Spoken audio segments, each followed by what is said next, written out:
Ambe face recording studio गया।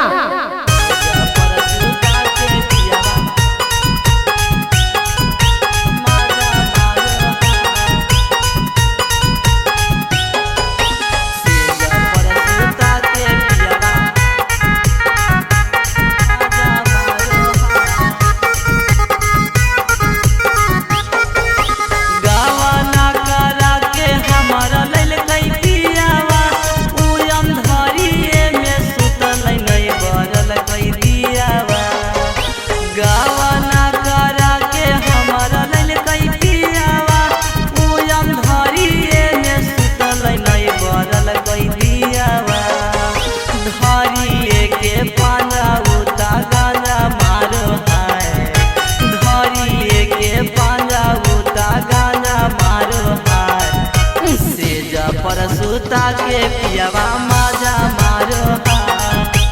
हरिए के पाना उता गाना मारो से जा परसुता के पियावा माजा मारो परसुता के पियावा माजा मारो परसुता के पियावा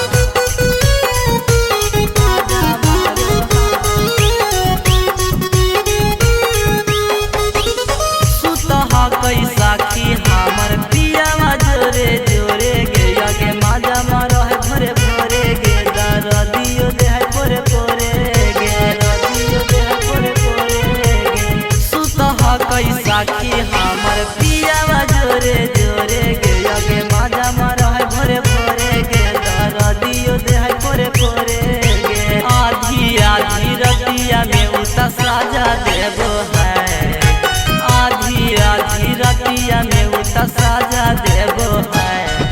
से जा परसुता के पियावा माजा मारो है आधी आधी रतिया में उता साजा देबो है से जा परसुता के पियावा माजा मारो है से जा परसुता के पियावा माजा मारो है परसुता के पियावा माजा मारो